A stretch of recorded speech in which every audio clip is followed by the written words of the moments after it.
Yo, hello stream. How's it going? Um, Hope everyone's doing all right today. Today we are doing episode number 7. This is episode number 7 of the Passion of Destiny. I'm gonna be introducing our guest here soon.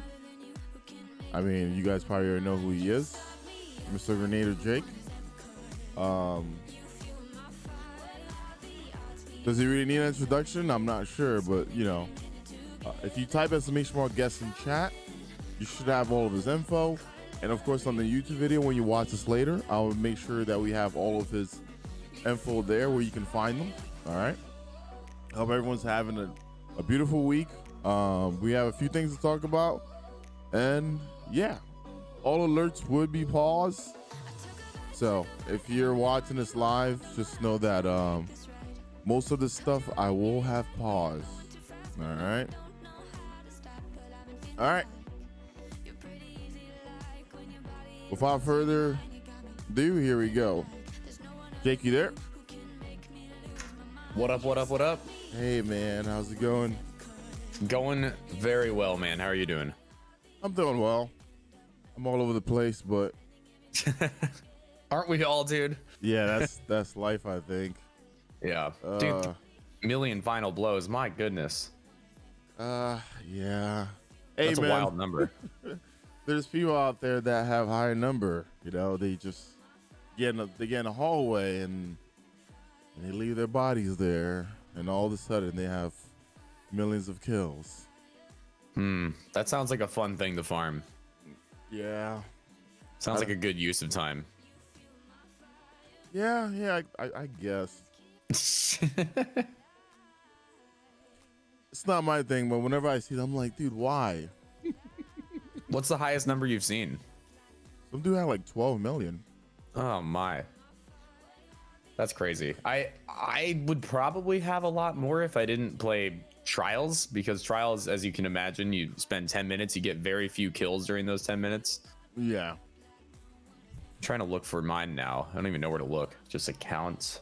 Oh, I see it. Okay. Yeah, Here. I think it's just a count, and then I think kills or something like that. There's mine. Yeah, mine's a lot less than yours because, like I said, all my time's invested in Trials, but there's very few kills that take place. No, I mean, I saw a dude with like 12 mil, and I was like, how the hell? I was like, I played this game for like, you know, almost 4 years. I'm like, this isn't real. And then all of a sudden, everyone's like, yeah, you could just like have your Titan just punch something and then leave it in the throw hallway, and boom, you could just have kills forever. And I was like, Destiny, the one game. Oh, I didn't realize that. So you melee something, right? This Titan sunspot, and then enemies run onto it, die, and they like let the sunspot linger longer. Yeah, basically. Yep. Oh my. Yep. So yeah, people had like a macro to just like do that. So dude, I remember the first like 2 or 3 weeks, I seen people with like some high season pass, and I was like, what the hell's going on? How the hell do people have like high season passes already? It's just come to find out, you know, everyone was just juicing it up. Okay, so now I got a strategy for the beginning of next season. Thank you. I think they passed it or they messed with it. I don't remember. All I know is yeah, there was a thing. It's just, I don't know. It blows my mind. Dude, thank you very much, man. I appreciate that. Yeah, it blows my mind that like things like this are in Destiny, but it isn't Destiny. I think this is maybe it's because the main game that I play, but I've seen so many cheesy things over the years. It's just like, you know what? I just gotta take it for what it is. Yeah. You know, it's Destiny. That's Destiny, dude. And at this point, like, the game has grown so much and there's so many different aspects to it that there's always going to be some cheesy way to do some part of it. You know what I mean? Yeah. Like, there's always going to be some form of a cheese somewhere. It's just, I'm always surprised every season. I wonder what's gonna happen next season with something in the game. We're only going up 10 light levels, right? And man, I can't wait to see what strange thing someone finds. Oh man, I haven't run strikes in a long time. I'm kind of excited for this. All right, let's see if you get rockets. Well, let's see if you get a rocket or if I get a rocket, because this thing is like rare to find. All right, so give me some info on this rocket. I don't even know what rocket you're talking about. Oh, we're talking about the Royal Entry. So The Royal Entry. yeah, let me. Is it a strike rocket? Yep. Let me. I have one on me. I'm gonna take one out so you can see what I'm talking about. I just put it on. If you get this thing with lasting impression and impact casing, you're kind of set. But if you get auto loading, even better. Why is this rock? I get that it's rare, so like rare loot in Destiny is cool in itself. But what about this rocket is cool? This rocket put out a lot of DPS. Not only does it have tracking as well, because precision frame rockets have tracking when you aim down sights. That means you're not gonna miss your target that much. Perfect example: the Trials rocket. You can get ambitious assassin and lasting impression, so you can basically kind of.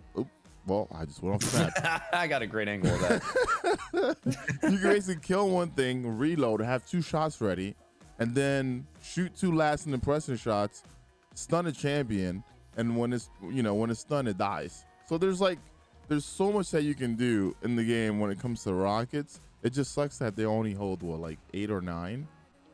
I was hoping they'll hold a little bit more, but that's just I don't understand why rockets just got neutered so badly. Hey, so should I have the Vanguard Prosperity on to increase my odds? Yeah. I'm definitely running that. Okay. And then when we run Iron Banner later, I'm gonna throw on the Crucible one for better odds of frozen orbits. Yeah. That's the gameplay. Man, frozen orbit. How many frozen orbits have you gotten? So here's the thing, very few, because unfortunately, and hopefully Bungie does something about this, they don't drop from trials. Okay, I feel the same way about GMs, because with the rocket, I feel like I should be seeing more because I do a bunch of GMs. I seen maybe 5. Yeah.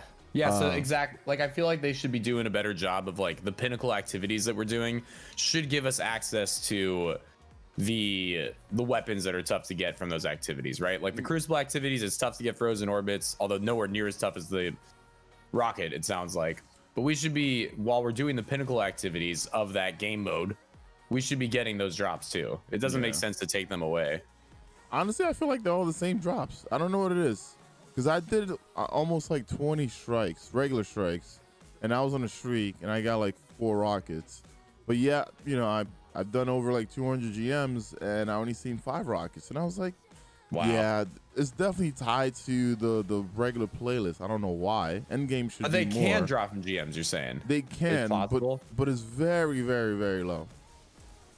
It's almost like they want people in like the quick play playlist, and they want people in regular strike playlist and Gambit. Just bottom dollar.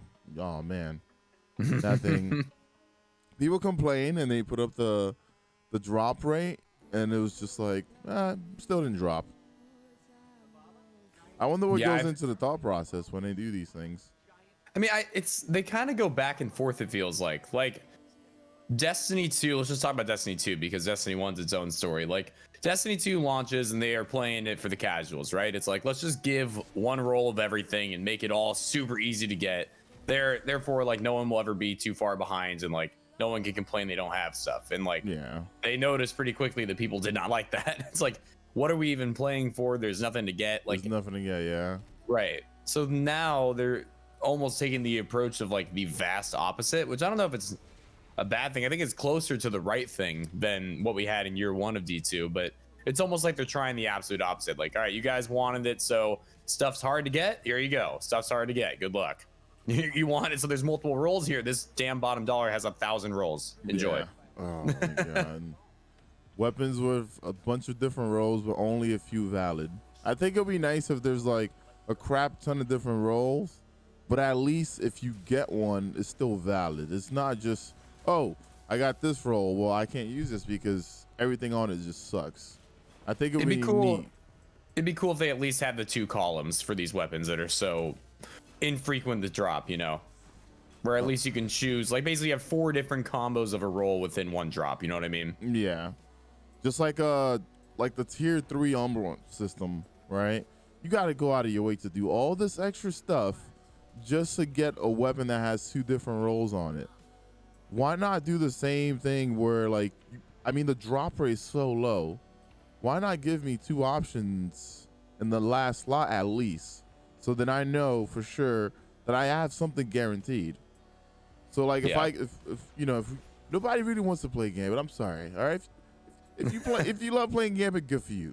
But I don't really want to play Gambit. I don't know anyone that really wants to play Gambit. But if I get a bottom dollar that has 16 options in the last 2 traits, at least the last one should have 2 options. Meaning, at least I came out with something. Because it takes about maybe 20 games to even get one. Same thing for Crucible or the Rocket from Strife. And then each season they're going to be adding more weapons to the pool. So then, like, your chance of getting what you wanted or lower, I just think is weird. I like the chase, but I think it's a little too extreme at the moment. Yeah. The chase is what makes Destiny feel sort of like Destiny to me. Like, you look back to Destiny 1 year 1 and like people really wanting to get the Gjallarhorn and people really wanting to make sure they have Icebreaker and Suros and all these things. And obviously we had Xur coming and selling them, but like knowing that from any individual activity that somebody played, but mostly from raids and nightfalls, like it could drop, just made the general gameplay of the game feel more exciting as people got to like chase the loot they were really going for. I was thinking about that too. What if they made it to where, there were new exotics that came in. It wasn't tied to a law sector. It wasn't tied to anything. It could be anywhere in the game, but it's still like a really good weapon. Not like Gjallarhorn, right? But something around the same, seasoning. Something like when you get it, you're like, wait, I can use this in any aspect of the game. And it's fun to use. Because for me, every season, I feel like whenever we have guaranteed things, it takes the fun out of it too. Like when you know that the next exotic that you get is going to be something that you're missing. Like it's cool to go in the law sector and farm for these things. How about the first time you get it, it's just random, and then after that, you can go farm for the role that you want. I like that idea better for sure. And we kind of had that a little bit in Forsaken, a little bit. We were getting all the new exotics came out. One-Eye Mask was really sought after. The Queenbreaker's bow was really sought after. The Titan Gauntlets Ursa's was really sought after. So we kind of got it in Forsaken, and they didn't come from anything. Like you would just get it from any kind of a drop you did. And the more like daily, weekly things that would drop powerful gear, the more likely you were to get it. So just kind of inspired you to go and do as many activities as you possibly could to hope to just get that drop randomly in the world. I thought that was fun as hell. Yep, the Hunted Gauntlets, the Phoenix Protocol chest piece. It was freaking awesome. I always tell people, like, I feel like Forsaken was some of the best stuff that they like ever came up with. Like, it was really good. When it comes to Destiny 2, I feel like Forsaken set a standard. And a lot of folks like, well, they can't make stuff like that anymore because they're now Activision. I'm like, but the ideas and things that were put together was still from Bungie. Right. It's always weird when people tell me, oh, they can't do it because they don't have Activision. Yeah, and they're a huge studio themselves that's growing too. It's like, I don't really know what limitations they realistically have.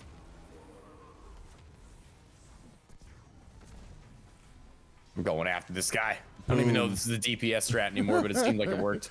Yeah, he's dead. He's dead. I don't know. I feel like they're capable of doing something like that. It just seems like they're taking their sweet time. And I think they're trying to ease people in. So we'll see how that goes. The whole thing about running VOG again, kind of, I don't know. It's weird to me. How do you feel about running VOG again and going for like, a world's second first? I think the world's first race concept is kind of weird. I'm not really that on board with that aspect of it. I'm excited to run Vault of Glass. I'm excited it's coming back to the game. I think the bringing it back remastered when it was such a iconic Destiny 1 activity, I don't see anything but positives from that. But the actual like hype around the world's first will feel really fake, maybe is the right word. Just like it's almost like they're bringing it to us to try to create something that's super exciting and hype that doesn't really feel like it deserves that hype. Yeah. What do you think? Whenever they, for me, like whenever they bring back things from D1 into Destiny 2, there's always going to be pros and cons, right? As a Destiny 2 player, if you're new to the game, this is exciting. This is something new for you. But as like a Destiny 1 player, this is something that we had for so long. And mind you, this came out at the beginning. So if you were like an original player that played this, right? This raid was there the whole entire time. You know, like it laid the foundation for raids and so on. So for me, I'm like, yeah, cool. I get to go back and do Vault the Glass. And I understand that that's going to like keep my time, you know, I'm going to be busy. But at the same time, like, sure, I get to play that in Destiny 2 and I get to play it on PC. But besides that, I don't see the excitement in it. I don't see an incentive of like, oh man, I must do this raid and I must get world's first for it. Whereas, you know, if something comes out on Witch Queen, I'm gonna be really excited because it's brand new to me.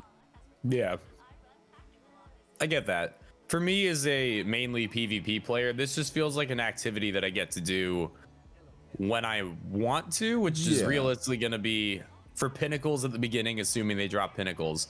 And then if there's something really nice to come from it, some kind of weapon that's like, oh my God, you really want to use this for a certain activity, then I'll go for that. But otherwise, it's just cool to have the option to do it.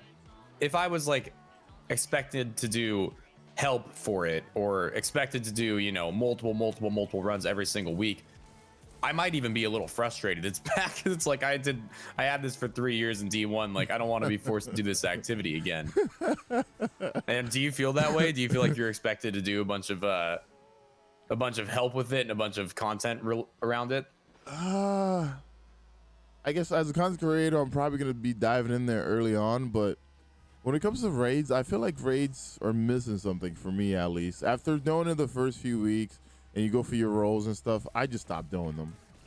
I don't know how you feel about that, but as soon as I get like maybe the exotic out of it, or there's a certain weapon and a role that I want, or if there's, you know, exotic tied to it, as soon as all of that is done and I'm at like, you know, max base power, I stop doing them.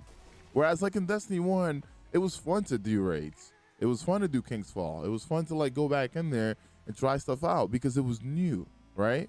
People wanted the Nano Phoenix ship and things like that. In this game, I just don't feel the same. After a few months, I'm like, all right, cool. I'm done with this raid.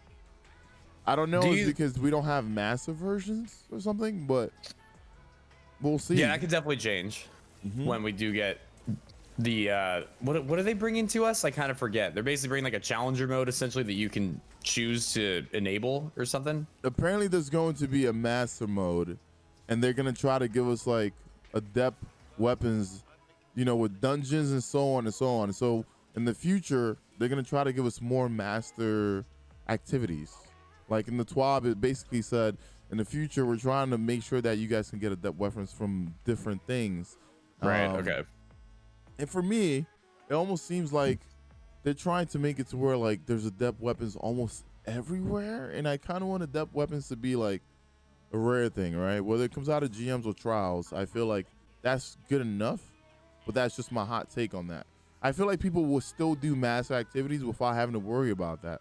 They also spoke about adept gear, and I'm not even sure what that's going to consist of because most of our gear, they kind of like mess with. It's almost like neutered where you can't pick one thing or have another. Like you can't have reserves and then still have like concussive dampener and like resistance.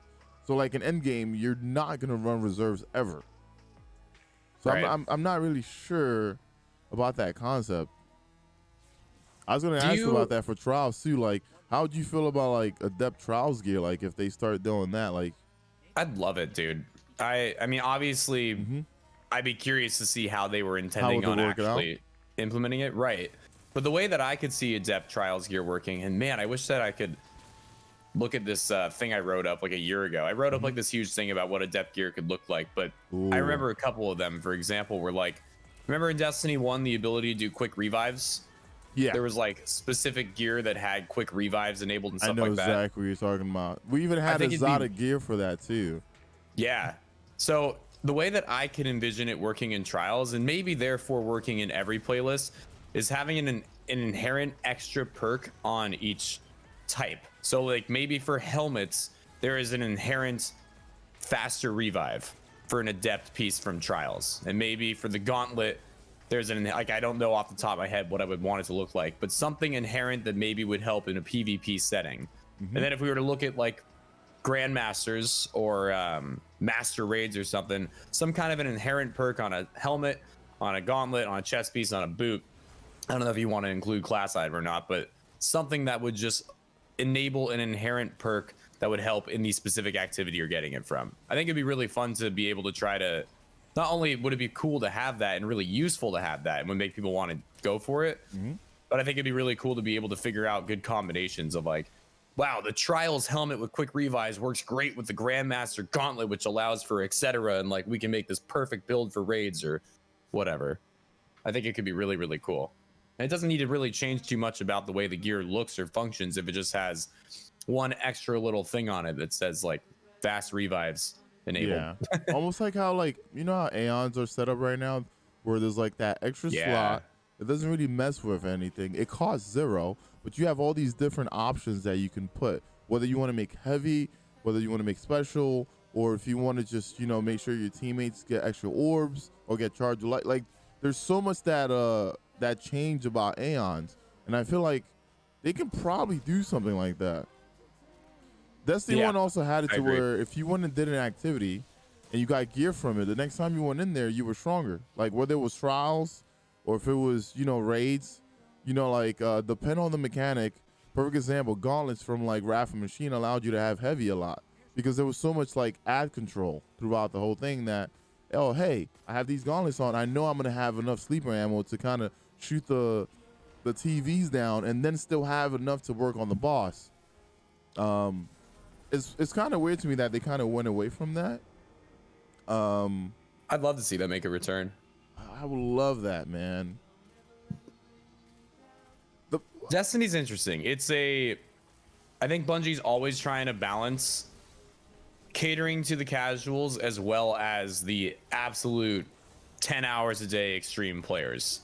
And that's a tough thing to do. It's kind of tough to have a game where people who play 2 hours a week are satisfied as well as people who play 70 hours a week being satisfied. And they're always trying to like toe that line. Like in D2 year 1, they were definitely aiming more to the side of those who only get to play a couple hours a week of like, we don't want them to miss out. We don't want them to feel like they can never catch up. And then in Forsaken, they definitely leaned the other direction. We're like, okay, we want people to have something to grind for. Because like for me, it took like 600 hours. I remember because it took about 3 months and I looked at hours streamed. It took about 600 hours for me to get the Queenbreaker's bow. And I was going for it that entire time because Gambit had just come out and that was like the heavy weapon to be using in Gambit as an invader, which I was always the invader. So I was going for it really, really hard. That thing and it took was 600 hours. So long. Right. So like if you're a casual player, you're never getting that weapon there. And I think Bungie's always trying to figure out the right balance, which is tough. I don't even necessarily have a perfect answer for it, but for example, if we're talking about having like different gear for different activities that you have to get to be stronger in those activities, people might feel confused or overwhelmed or like they're always behind and they can't be as powerful as other guardians if they only can play a couple hours, which might be what's scaring them away from doing that. I feel like they tried that as well with the whole Gambit super suits, and it might have seemed like it kind of, you know, it did more than they intended. Because when I look at like Gambit stuff, I remember the whole the Power Ranger suit. Everyone had their stuff. Whether you had the Invader set, which is really freaking broken. Like you just go over, you kill one thing, and you're like Superman for the whole time. But like that was like a perfect example that like they can put stuff like that together. They can easily just grab it and be like, all right, well, this is what we want to try out. And I know that they want to try stuff out because every season there's always like, okay, we're gonna toss this in there, see how the community feels about it. Okay, they didn't like this, we're gonna toss this in there. Even I look at like each playlist, and I'm looking at just the Crucible playlist, and I feel like it's so plain compared to what we had in Destiny 1. How do you feel about the playlist? Because I don't know, in Destiny 1, anyone can play in any playlist. It was still full. There was a lot of people in it. Besides, got the name of the game mode right now with the vehicles.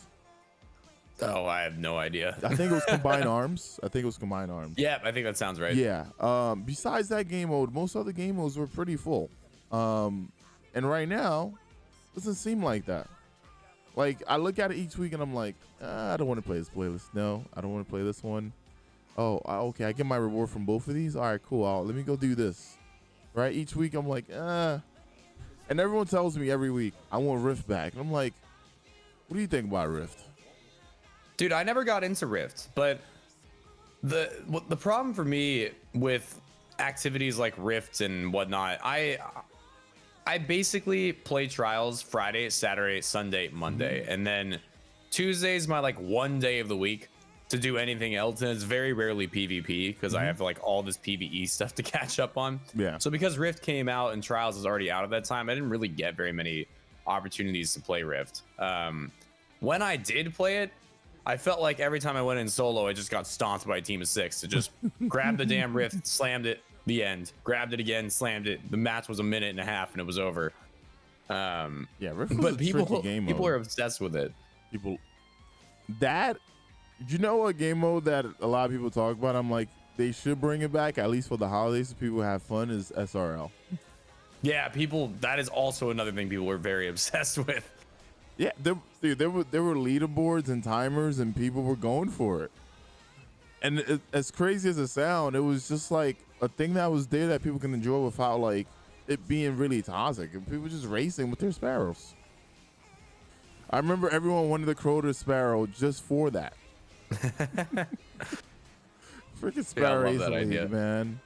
I don't know what I think about the idea of adding more playlists though. It's interesting. I feel like the more playlists we add, the more spread out the player base gets. And I get what you're saying about in D1, it felt like we basically always had people in every playlist, so it wasn't really a problem. Yeah. But I would be concerned with it being a problem in D2. So like we'd have to see how Bungie would have to be quick to act if they introduce like, you know what, screw it, let's allow for 8 playlists at a time.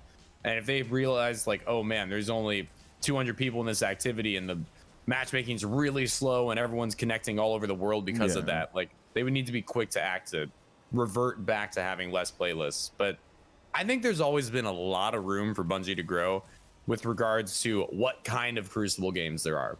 Like Rift is their most unique game probably that they've come up with, besides like Scorch Cannon weirdness and whatnot. But like Scorch Cannon. like I know Bungie made Halo, and I know a lot of the people who made Halo aren't still at Bungie, but it does demonstrate that the studio is capable of it. Halo had some crazy game modes, man. Yeah. Like look at Infection. They had a thing called Action Sack, which just had some crazy game modes in it that was just like, it was more party game like. And I would love to see something along those lines in Destiny eventually. Like something that people can go into Crucible with a silly mind intended, sort of like the Scorch Cannons allow for, but that thing is so boring to me. But this idea of just like everyone has a locked loadout. It's not about the gear and the weapons you bring into it. It's about the silly game mode of Guardians like competing against each other, doing this weird activity. Like I think they've always had room to grow there, and I hope to see that at some point. Yeah, I always thought about like a game mode for Crucible that just had when it comes to weapons, it would just be curated. So like there's only like maybe 3 options for your primary, 3 options for your secondary and heavy, and everyone has the same option, because a lot of people complain that there's never going to be a balance when there's random rolls. So a lot of people hate the whole random roll thought process, because like, hey, I farm for hours and this guy has a better roll than me. We're both at the same skill base, but yet he can outperform me because of whatever perk that he has on his gun. And I always thought about that. I was like, what if there was a mode? Because I remember going to PAX West or like Garden Con, whatever it is, and you get to, you know, play test things that are going to be coming out in the next seasons. And they normally would have, you know, these booths, and everyone had like the same generic weapon, right? Yeah. I always say this, Gambit, when it first came out, we got to test it at these places. It was fun. It was fun because everyone had the same stuff. It wasn't like too powerful. And then you get home and the sandbox was just insane. You had Sleeper and all these other guns, and you're like, wait a minute. This was fun when I played it, but now I could just abuse this power now. You know, and I wish there was like a mode that was just like purely balanced in that aspect of it. Not even like subclass and all this other crazy mess, just gunplay. Yeah. They came to a point, for me at least, I was like, man, Stasis has just taken away all the gunplay in the entire game by just being there. Like, and I was like, wait, there's gonna be more darkness subclasses. They're gonna have to sell their DLCs, so more than likely we're gonna get ready for another like OP class thing. And a lot of people are thinking it's gonna be Poison next because of Hive. Did you hear anything about that? Everyone's like, man, it's, you know, going by the Warlock Gauntlets, it's going to be some kind of Poison class. What do you think about that? If that was a thing in Crucible, people just poison each other. I don't know, man. Like Destiny's a bunch of space magic, right? Like, yeah. Every time people come into my channel and like are bitching about the Crucible and talking about how, oh my god, this, you know, thing is overpowered and I never get any gunfights now and blah blah blah. Part of me is like, yeah, we kind of asked for it by playing this game, you know? Like, this isn't Halo, this isn't CS:GO, this isn't any of these games where it's simply grounded in gunplay. Like, we're playing Destiny. We got all these ridiculous subclasses and ridiculous perks on all these subclasses and weapons, and it's a goofy game, man. People freaking blink around and pop Nova bombs and go invisible and turn into fiery, wild looking creatures. Like, it's a space magic game. Yeah. So like, I know that if another subclass were to come out similar to Poison, like you're talking about, it would definitely be overpowered at first because Bungie needs to sell it. Yep. There's no point in giving us a new subclass and then it being terrible and nobody plays it. It would have to be good. So I know that it would be frustrating for a little bit, but I also understand that, like, that's the game we're playing, man. Like, and I welcome it. I'll use it. I'll get pissed off about it when people are killing me and they're not as skilled as me, but they can just click a button and get an easy kill, and I'll be like, you know, swearing and cussing and yelling, but I'll embrace it. It's the game we signed up for, dude. You know, like, every day, perfect example in GMs right now, when with the setup, you know, Ursa Titan is really good, especially if you need to hold ground and you have two of them and they can kind of chain, and everyone's like, man, that's OP, man, it should be nerfed. And I'm like, wait, so you want this nerf because it works really well on one aspect of the game? How do you feel about people always wanting things nerfed that works? I think it's maybe hard to answer that as like a generalization. Like, I think in the Ursa situation, I agree. I don't think it needs a nerf. I think that is a viable strategy for one aspect of the game, like you said, and like people utilizing that, I don't really see that being a problem. But there definitely are some scenarios where, like, if something is way too effective, like in all regards of the game, then maybe it does make sense. Like Recluse made sense, right? Exactly. For it to be messed with. Or like Lunafaction boots. Or even like in Crucible. Here's my thing too. People are usually mad when things get nerfed or things get buffed. But I felt like it brings a new pace in the game. You know, it couldn't just be 150s and shotguns the whole time. Because no matter what in Destiny, it is always going to be a hand cannon and shotgun game. It's been like that since Destiny 1. Hand cannons and shotguns or snipers, right? So when like sidearms and scouts and pulse rifles get put in, people hate it. I remember when Graviton Lance was like shredding, like in vanilla D2. People were like, oh my god, nerf this gun, Bungie. Like, what the hell? Like, why am I like dying to this explosion that's like tracking off my friend? And I was like, but it's only going to be for a season. Like, we play this game and we know every season there's going to be something where you're not a huge fan of it, but you know it's going to be there for at least an entire season. I forgot which meta was like. I think there's never been a meta that people don't like, or people are like completely against. For example, 600 RPM ARs. Those things shredded, right? Yeah, they did. But they expected people to have fun. I think that they want people to, all right, cool. This is the meta of the season. You're gonna have to use it, or you can still use your fun things. There's always like an outlier. There's usually like a weapon out there. They're like, wait a minute, I didn't know about this weapon. And I think a weapon like that for me in Destiny 1 was No Land. I knew nothing about No Land. Like I was just, I had my S Luna or my low high fixer, and I had a shotgun or a sniper on. And then a friend Bina was like, hey, try this out. I'm like, but this is a sniper and the sight sucks. And I tried it out with a sidearm, and it was fun. And I was like, whoa, this is actually different. So they come up with all these like cool concepts. I mean, one that's out right now that a lot of people don't use, I feel like, is Dead Man's Hells, and like, of course, a floating character. So if you have a Titan with rampers or a Warlock with the floating chest piece, that gun is actually pretty nuts, and it's a cool concept. It doesn't really like take over, but it's a fun weapon to use. And I like feel like with the idea of nerfs, it's interesting, right? Like, part of me thinks that people are really sensitive to the idea of nerfs because of what happened in year 1 of D2, with just everything feeling pretty weak and Guardians just overall not feeling very powerful. Like, very exciting plays were pretty much impossible. And I'm feeling like maybe people are just sensitive to that, and they're nervous that when they see things being nerfed, Bungie's working us closer and closer towards that. But realistically, Bungie knows that year was a mistake. Bungie knows the issues that came from it, and they know that we want to feel powerful. And there's always, kind of like you were just alluding to, there's always going to be things in the game that are powerful, and usually so powerful that they might need to get nerfed the following season. And like, I think it's kind of a good thing, like you were almost alluding to as well, I think, that this happens every season, because it means that the game is changing all the time. It means that it doesn't get stale, right? We have weapons and metas that are really exciting and cool, and then the next season, some of the weapons that we thought were the best change, and now we have new weapons that are like the new meta and the new thing you should be trying out if you want to try out something super powerful. And if they didn't do that, if they just kept it the exact same, you'd find a build that you liked and you'd use it for freaking 4 straight years, and it would get boring. It'd get really boring. But coming back every season and being like, what's the meta? What's this new weapon I should chase, and what's this new weapon I should try, actually allows for the gameplay to feel varied.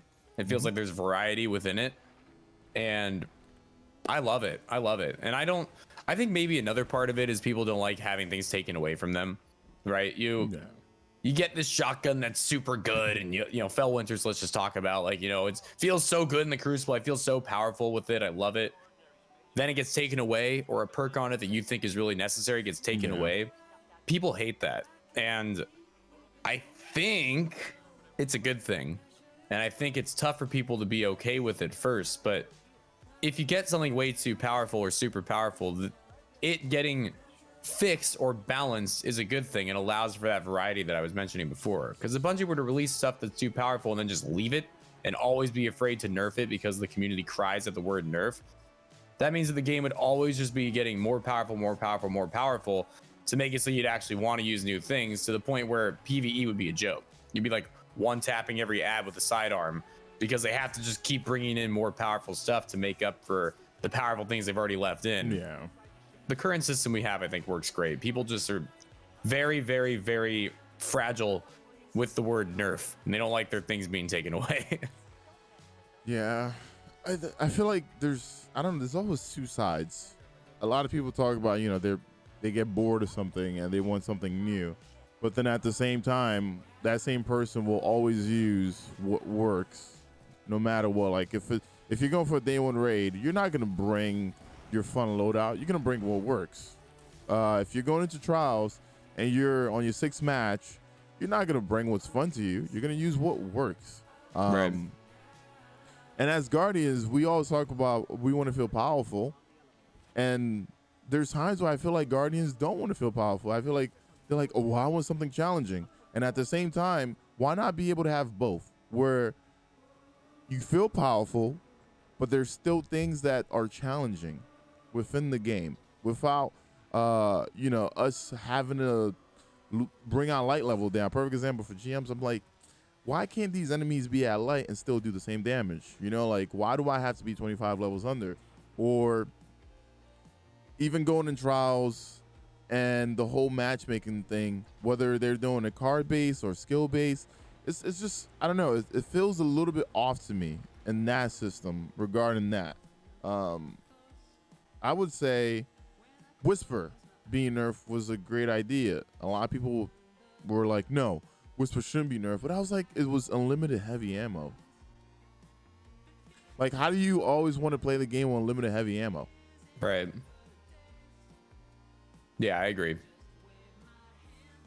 I mean, Recluse made that point too. And sunsetting was something that people hated, but I feel like it was needed.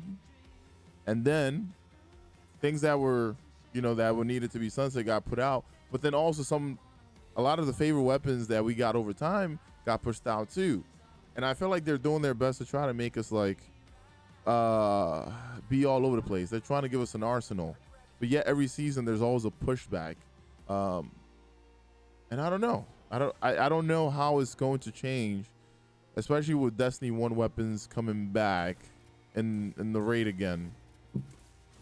I'm not even sure how Vex's Mythic class is gonna do. I think my Shred when first comes out, just like you said, whenever there's new or old things that get brought back, they're just insane. Yep. Well, they want people to use the new stuff, so they almost always try to bring out like whatever new exciting thing comes out is usually going to be favored towards the overpowered side rather than favored towards the weak side, under-leveled side. Yeah. So although we don't know what anything's going to look like, it's definitely more likely to be too strong than it is to be too weak. Everything is just juiced up. But it's fun, man. Like, I like that. I think the main thing that people as Destiny players need to recognize is that the game changes often. We get new weapons, we get new abilities, we get things that feel really powerful. And if you really like it, enjoy it for that season. And recognize that if it's really powerful, you're probably going to get to enjoy it in that power for a season. And like, if people can really start getting their heads around that, I don't think it's going to be so frustrating every time Bungie comes out with a TWAB that mentions like, oh, the Fallen Guillotine's been way too strong for a year. We're going to tone it back. It'd be expected, because I expect it. I'm like, cool, I know that this weapon type is overused and like they're eventually going to do something about it. Yeah. And if people could kind of get that concept into their heads, I think there would be way less frustration and crying and backlash when Bungie does talk about how they need to change something. It's just the way the game works, like they bring out, there's so many weapons, subclasses, perks in this game. It's never going to be perfectly balanced. There's always going to be things that feel stronger. There's always going to be things that feel weaker. And Bungie's trying to not only bring out new stuff each season, but they're also trying to tune that to make the balance as close to balance as possible. But it's never going to be perfect. So it's always going to be tinkering every season, trying to get it closer to that balance. And if people can see that, I think people could see the positive in it and not be frustrated as often. Yeah. Now, a lot of people say there's not enough loot in this game. How do you feel about that? I feel like there's a lot of loot. There's no incentives. Yeah. I think there's a pretty good amount of loot, like across all the different activities. You consider the trials loot, the adept stuff from GMs, all the different raid loot, the world drops. And every season they come out with more stuff. I think that I agree with you. I think that the structure for how to obtain those loots could be bettered. I think that there could be better systems in place for acquiring Gambit loot or Trials loot or Strike loot or Crucible loot or GM loot or whatever it might be. I don't think the loot itself is necessarily the problem. I think incentivizing getting it and getting a system around how to get it could be improved. Yeah, because I was looking back at loot, and I was like, perfect example. You play Trials, and in Destiny 1, uh, there was a time where when you went flawless, after you went flawless, you would get an ornament, and that ornament showed that you went flawless again, for that piece of gear that you obtained. And with transmog coming in next season, I was like, wouldn't it be cool if they did something like that? Whereas like you went flawless, and now you earn something guaranteed for transmog as an ornament, in trials, and you can do the same thing maybe in other end games. But that would have been a really cool thing, and maybe that could be something new that's implemented in raids, which will bring more people in there. Like, okay, cool. After I did this raid, now there's a challenge that I need to do to get this ornament because of having transmog being a thing now. People will probably value it more. Like, oh snap, I can add this to my arsenal, right? That Right. would be another thing of loot, which would bring people into trials even more. I feel like they might miss the mark there because it was awesome in Destiny 1. Like the cat cloak had an ornament that made it glow. Like it was freaking awesome. Like you see someone at the top with a full glow, like, man, this motherfucker right here loves trials. You know what I mean? Yeah. It was awesome. It wasn't just, oh, I have this gun and it's because I went flawless. It was like, look at me. Or like the glow who shader from like Crota's hard mode, right? You went to the tower, like, wait a minute, what's that shader? oh, these guys be Crota. Like that'd be so cool, especially when they're implementing transmog. I was gonna ask about that. I was like, how do you feel about, like, even if it wasn't just a weapon or piece of gear, ornaments? What do you feel about like ornaments in this game being like loot? That's a tough spot for me because I've never really cared about the cosmetics, honestly. Yeah. So like, to answer the question personally first, and then I'll try to answer it like more like how I think the community would feel. Yeah. Personally, I've never cared about cosmetics, so getting a cosmetic reward kind of bothers me. Like I never went for the Scarab emblem, even though I was the Trials like sweat of D1. I never got the Scarab emblem because I just didn't care, and that was like the emblem that was supposed to represent that you are a sweaty, awesome Trials player. And I was like, I don't care. I don't need that emblem to demonstrate that. Like I'm not going for it. Dude, I see people get it after like the first one after they went flawless. So I don't know. But so that drop was like rare, and you had to be on a flawless card to get it. So like that was the emblem, like, ooh, he has that. He's really good. And I was like, I don't need that to let people know I'm good. Like I'm just gonna beat them, and like that will be enough for me. So like personally, I don't care very much about the cosmetics, but I think overall, you're right. I think the majority of the community does, and I think sort of like you were mentioning with the Glowhoo thing, because I was one of those guys who beat hard mode pretty quickly and then went to the tower with the team of 6 and was just like lit up and was like, look at us, and everybody was like circling around like, ooh. Like I think there is a big appeal there. Yeah. I really do. I think that having ornaments, maybe with loot too, I don't think ornaments alone would be enough. Yeah. Like if I go flawless and I just get this like shiny thing that doesn't actually help me in game, like I don't think I'm gonna feel rewarded enough for my efforts. But if you include it with it, if going flawless or beating the GM like includes, or beating the master raid includes this like really beautiful, unique thing that's almost a flashy way to demonstrate to the world, like, look, I did this thing, I mastered this activity. I think people would love it. I do think that with transmog as well, like being able to almost collect those things would be really, really, really exciting for people. Yeah. Just like a different source. I was just thinking about it. I was like, if you're gonna bring this in, why not have a different source where people kind of earn some of the stuff in game? Almost through jumping into end game as well. Because I don't feel like the incentive for people to jump in end game is too crazy. It was awesome, I would say, about 3 weeks ago when the hand cannon was in trials, because like you seen more people just play it. And it was like I played 7 matches and it was pretty smooth because the population was bigger. Right. And that weekend was awesome. It hurts to see that the population could be a lot bigger, because a lot of people always complain about, oh, there's a cheater here, or like I'm running into recovs. But I was like, look, man, if there's only 1,000 people and you play, you're probably going to face that. But if there's 100,000 people and the same amount of people that are cheating, let's say there's 100 people cheating and you're playing 100,000 in a pool of 100,000 people, you're probably not going to face a cheater. But if you're playing in a pool with almost 1,000 people and there's 100 cheaters, you're going to see it, or you're going to see a bunch of 100 recubs, whatever it is, you're going to see it. So I don't know what could be a healthy way to kind of make trials be like that again. I remember being able to like go into trials and you didn't have to have 3 stacked players. You could just go in there and just like have fun with your friends. And Destiny 2, it seems like it just dwindled down, and I don't know what they can do about that playlist.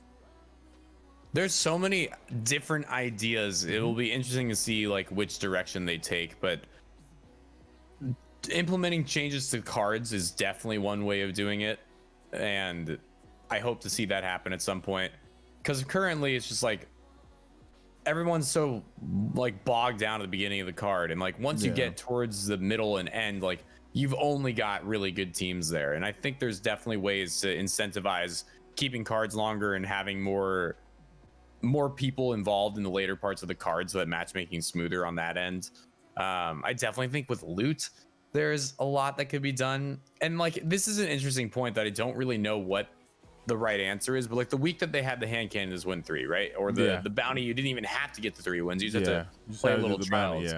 Right. That week was super populated, but to the same argument, if we made that the loot every week, the hype would wear off, right? Like it would be really populated week 1, pretty populated week 2, maybe kind of populated week 3, and then it, like, okay, we already have this darn weapon, like what's the point? So people in my chat, because I'm so trials focused, pretty frequently are annoyed and like, man, the loot this week is so bad, what's wrong with Bungie? And it's like, well, there's only, let's say, 4 things in trials or 3 things in trials that people want. They can't make it the win 3 loot every single week.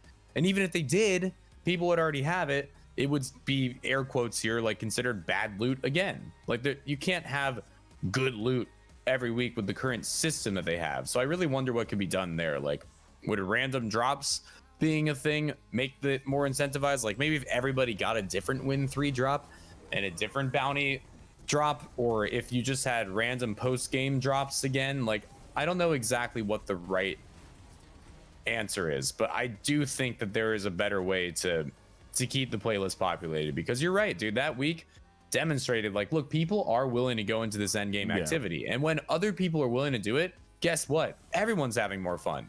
It's not just fun for the trials sweats or like, hoo, easy matchmaking, yay.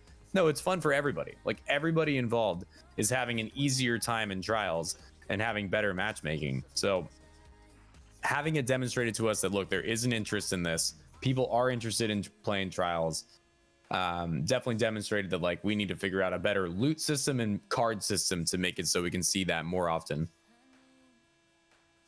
Yeah, I like every time I think about it, and like Destiny 1 trials, it has so many different things. Like the boon system was pretty neat, you know, so it was a little less forgiving. Like if you had like the first win, you had, you know, you got 2 wins out of it, you had the mercy, and people were able to kind of do all these things. In Destiny 2, there's so many different you know, I don't know, I feel like they split it up so much. Perfect example, if you run a confidence card, I feel like the matchmaking is different than when you run a normal card. So I feel like you don't see as many people there either. How do you, like, I just feel like all of it should just be in one. I don't know about it just being so separate. It almost seems like they separate things so much. And then once you have all these like different things in one playlist, it makes it to where you're not going to like enjoy it as much, because there's not that many people in the pool. And every season I feel like they're almost like trying to split it up more and more. You know what I mean? Like, I don't know. The whole card based thing is fine, but then if I go pick up a certain card, I'm not going to be playing players that are playing in, like, it's just, I don't know. I would rather just be healthy if there's a bunch of people playing in the same pool. I agree. How would that look with trials though? Like we currently have everybody in the same pool, right? Yeah, but if I run a confidence card, I'm not going to be running against people that don't have confidence cards. Are you sure about that? Yeah. Currently. Yep. I remember I did a whole weekend because I went flawless for the hand cannon when it was a depth, and then ran the confidence one, and I only ran into people that were running confidence cards. How do you know that they were running confidence cards? I would say I played 3 people that I knew, like 3 different teams that I knew, and they were all in confidence. Because I was like, wait, you guys running Mercy? They were like, no, we're all running confidence. I was like, oh. So I mean, here's another thing too. The people that I matchmade against were the same thing. And as soon as we switched from a confidence to the regular card, the Mercy card, we didn't even face most of those teams. I was like, maybe it was just a coincidence, but to me it was really odd. Yeah, I definitely agree that not segregating the matchmaking into different aspects of cards and whatnot is definitely important, because the larger the player base, the better the matchmaking. There's no reason to separate everybody. The confidence stuff I've heard like people have speculation of. I've never really heard it confirmed. But if it's true and if it's 100% like what's happening, that's obviously a bad thing. And moving forward, whatever changes they are planning to make to trials, like hopefully keep that in mind, that like keeping it one playlist is really healthy, and separating it into whatever the heck different separations they can make, I think is a really dangerous idea. Like they've mentioned solos being able to play trials, which I think is a tremendous concept, but I do think that making it its own playlist would be a really problematic thing too. So it's just going to be interesting to see what they do with it all. I'm excited by the idea of solos being able to play trials, because I think that's one of the biggest things keeping the vast majority of players out of trials, is this need to have a team of 3. And a lot of Guardians don't know about LFGs, and they don't have 2 people on their friends list who want to play trials with them. And a lot of Guardians who do know about LFGs get basically gate kept by stats. Oh my god, must have done this like 100 times.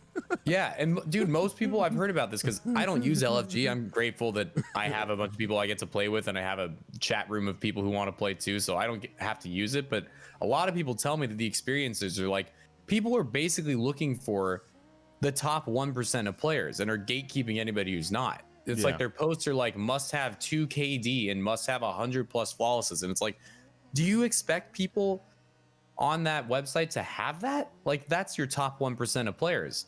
And because of this, so many people are not able to enter trials because they're gate kept from stats and they don't have teams of 3. So if we allowed people who were just interested in getting the win 3 loot, just interested in getting like in their feet wet and seeing what kind of loot they could get, to enter solo, that would do nothing but benefit the population. It'd benefit the people who couldn't enter trials earlier. It would benefit the people who currently play trials and would maybe have some easier matchmaking at the beginning of cards, or if they change the way cards work, maybe they would have better matchmaking throughout their whole card.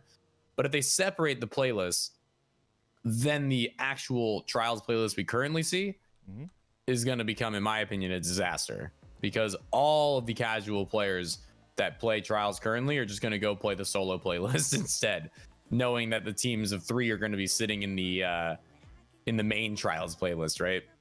And trials is a 3-person game. Like, I know that it could work with solos, but like it really feels like it's the best when you've got communication and you're working on revives together, and you get to coordinate when it makes sense to like push for something or not.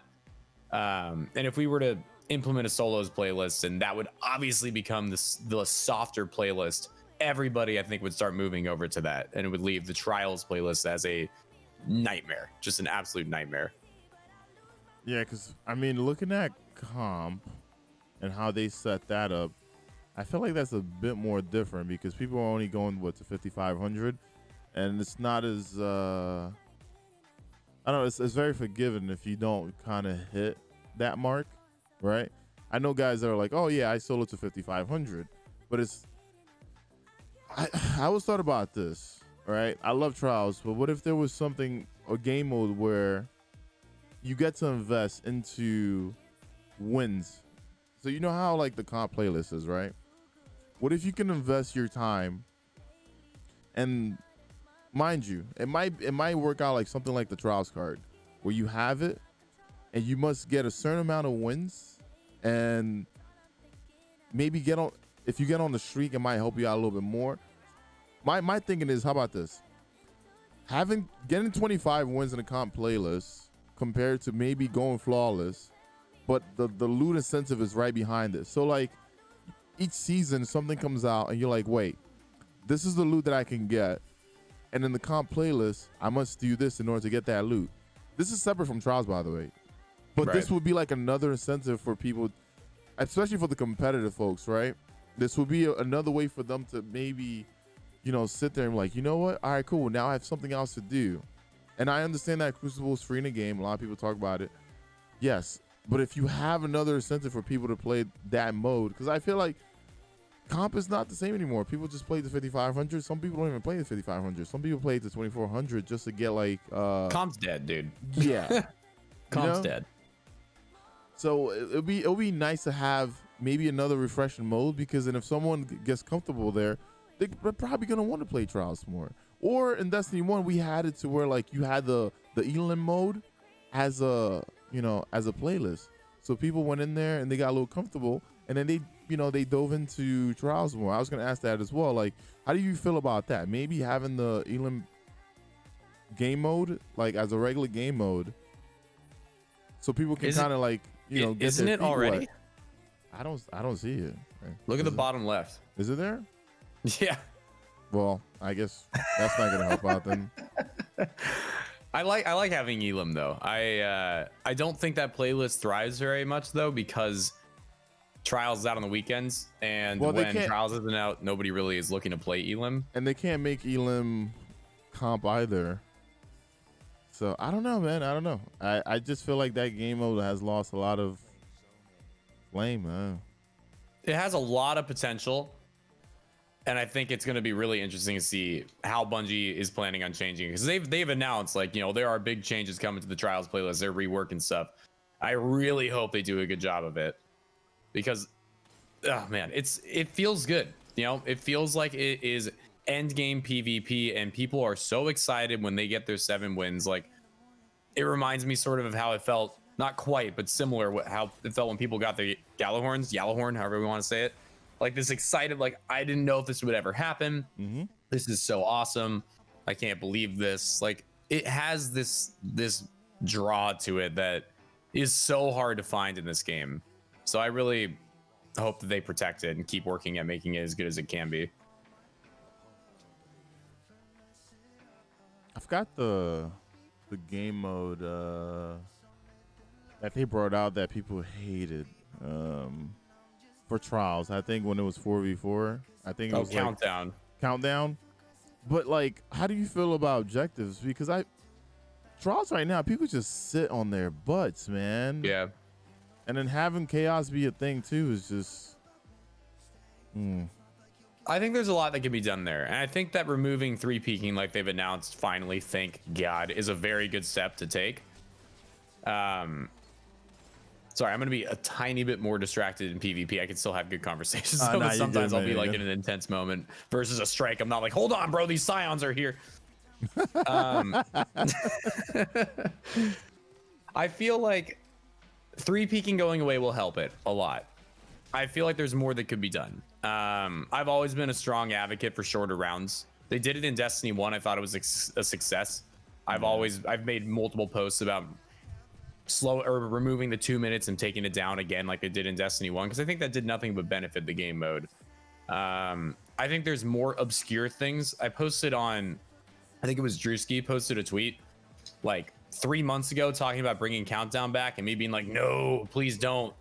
And I guess I'll backtrack a second and talk about why. Like, I think elimination is kind of special to the trials playlist. I think the focus around revives. Oh, I'm about to die while I pop my super set. The focus on revives, the team coordination that goes with like working on pushing together to protect a revive you might have down the enemy team, or like making sure to push an enemy off so you can get the revive on your team. Like, elimination feels special to me, and it feels really like trials to me, and trying to introduce anything else to it is a huge concern in my eyes. However, I think there are silly ideas they could try out in order to speed up gameplay. not only do I think 3-peaking will help, and I think maybe they could try to focus on doing something simple like removing the time could help, or lowering the time. But there's weird ideas like putting a flag in the middle of the map and having two ways to win. You either win trials by killing the other team and you won that round, or like if the other team's sitting in their spawn 3-peaking and not wanting to push, like take the flag that's in the middle of the map and bring it back to your spawn, kind of a thing. Like there's ways they could implement objectives into an elimination mode, so it doesn't really change it from being elimination, but gives you another way of like forcing movement and pushing. I'm scared to have them stray away from elim at any point, though. I think elim is what makes trials, and I don't want them to change that.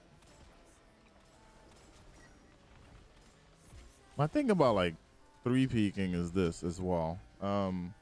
It kind of helps people combat cheaters. How do you feel about like not having that, and cheaters still being a problem in the future? Right.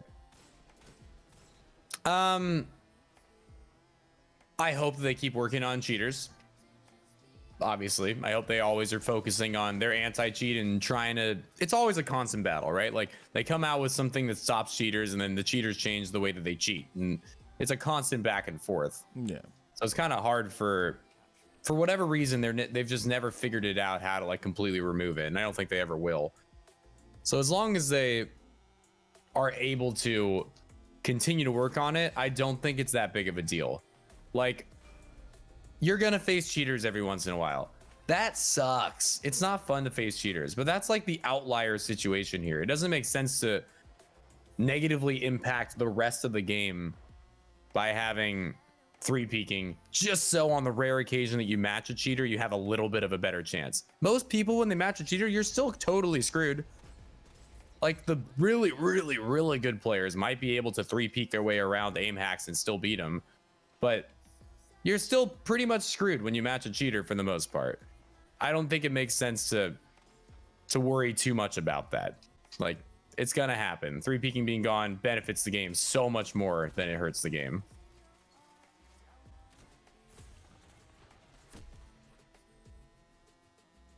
But yeah, I'm scared to match one, definitely without 3-peaking. It's gonna be very tough. Yeah. I don't know. I thought about that. I was like, well, 3-peak gonna be gone, but at the same time, I feel like that was one of the ways people kind of combated against cheaters. Yeah, cheaters are gonna be happy 3-peaking's gone for sure. But you get what I'm saying, right? It's like cheating is rare enough that I don't think it makes sense to negatively affect the game.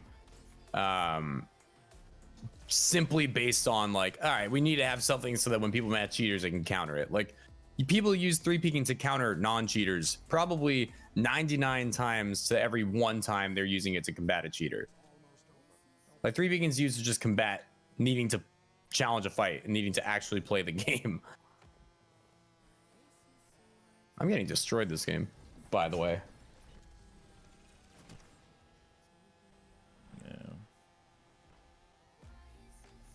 Well, this team is actually like running together. Usually I see like 4 people on each other's butts. Yeah, this team's going for it. I also struggle on Altar of Flame. Iron Banner, you never know what you're going to get with Iron Banner, dude. Iron Banner is a wild game. Some games are so fun and some games are so miserable. Yeah. That's another reason why a lot of people kind of run it in a team of 6, just because like you're in, you get your stuff, you get out, Yeah. And it's messed up to say this, but a lot of game modes are like that for me. Like, I used to enjoy Crucible a lot. Now it's like, oh, there's something in Trials I need, cool, let me focus up. Or like, if there's something in Banner I need, sure. But after that, I'm like, I don't want to play that. I want to go do something else. Whereas like in Destiny 1 for me, it was like, you do your raids, you do your other stuff. Once you're done, you just like jump into quick play. And it was fun. Like, Golden Gun was like my thing, man. And I feel like a lot of that it's not the same. It's not the same for me anymore in Destiny. Like, I try to have fun with it, but I'm always like, oh, cool, I had enough. Let me get out of here. And I don't know if I'm going to find that feeling back in this game. Let me ask you this then. Like, do you think that that is because the game has changed and it's changed in a way that you don't enjoy as much? Or do you think it's because this game's been out 6.5 years now and the draw and excitement you used to have in D1 has naturally sort of not vanished, that's not the right word, but diminished, you know? Like for Halo, for example, I was obsessed with it for a year. There was a magic to it. And I'm pretty obsessed with it for the second year. And then I kind of fell out of love with it. And it's like the game didn't change at all. The magic that I felt when I was first falling in love with the game had sort of diminished. Do you think it's because of that? Or do you think the game has actually changed to a way you don't like? I feel like it's both. And then it's also how just the game kind of started out. I don't know. Destiny 2 just started out like very flat-footed. It's weird to say that, but it started out very flat-footed where the whole sidearm and scout thing, I wasn't a huge fan of. And the whole like, here's the thing though, the team concept was nice, right? Needing to play together in order to kind of get stuff done. Meaning like, time to kill wasn't too crazy. It was a team game. The whole countdown thing, I wasn't a huge fan of. Everything was slowed down, right? And I'm coming from a guy that played Destiny 1 where like everything was kind of sped up, right? You kind of got in, you face whoever you played in quick play, and you had fun. Destiny 2, all of it was slowed down. So then instead of me just like wanting to, hey, I can just like go in here and play alone, I need to bring friends with me because now I can't do what I used to do. I think a lot of the fun was just sucked out of it for me. Destiny Crucible was like fun to me. It wasn't like, oh, I need to try my butt off in order to accomplish anything. It was like, oh, whether we win or lose, I had fun. And there were so many fun weapons to work with. I mean, now the game has changed a lot more, but perfect example, if I go into quick play now, it's not the same feeling. It's not, because there's someone out there just, oh, I seen this streamer use Bastion all day. Let me just use Bastion, or let me use Jotun. I don't know. I think the sandbox just ruined itself for me for so long that when I get in, I'm just like, it's not for me anymore. But at the same time, I feel like a lot of what you're describing is almost the player base dealing with the diminishing excitement. And what I mean by that is like when Destiny 1 first comes out and there's just every Guardian is new to the game and so excited by this idea of PvP with all these special like abilities and all these weird weapons they got out of these, PvE activities. With everybody feeling that way, the player base not only was like soft in terms of skill, but also was thriving. So you matched people instantly and everybody was new. And it was just like this crazy, awesome, fun experience. And like 6.5 years later, like even if the game didn't actually change or the sandbox didn't actually shift, you're still going to see naturally the casuals and the new excited players like going to other games, leaving us more with the hardcore players, the people who have an ego and really need to try, and every stat board must imply they're the best. And like, we're kind of naturally going to be left with that just based off of the player base shift. And like, that's just how games work. I feel like not even necessarily Destiny and not even necessarily based on in the sandbox, but more just like a lot of people play variety. And after a game's been out for a certain amount of time, they move on to other things, and it just leaves you with a more dedicated, hardcore player base.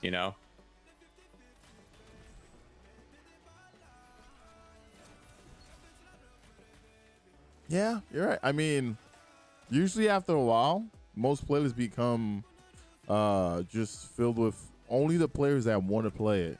Especially when loot comes out and people kind of get all their loot. No one's going to go back in there to get something else anymore. And like you said, like trials, right? Everyone has their hand cannon. So then the population has lowered because of it, because everyone has what they need already. And that's what I meant. Like maybe if there was like a different sense of like, oh, hey, I need to go for, an ornament or something, like just having something else to go after you get weapons would be pretty neat. That extra push. Yeah, I agree with that. I think Bungie's doing overall a pretty good job of like continuously incentivizing playing things. I definitely think there's room to do better, but like a lot of the growing pains they're dealing with is just like a natural thing that happens in gaming. Like I'm gonna talk about Fortnite for a second, even just because it kind of makes sense in this scenario. Like, not everybody played Fortnite, but a lot of people did. And almost everybody who played it talks about how seasons 2 and 3 and the very beginning of Fortnite was just magic. And like, man, like the game just changed so much and got so much worse. And realistically, I played Fortnite for a full year. When you look at it, the game barely changed. And the way the game changed was only good. It was like quality of life changes that made the game better.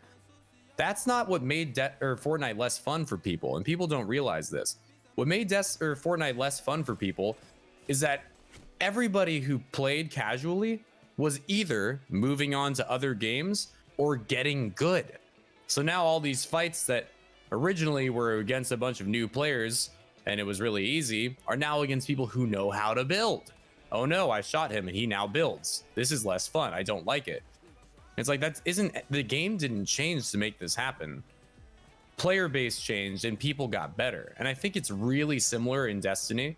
And I think it's really similar in almost any PvP game I've ever played. Is like, the longer the game is out, the overall, air quote here, sweatier the player base gets, which for the most part makes the PvP gameplay a little bit less enjoyable because people want to win. People want to do well.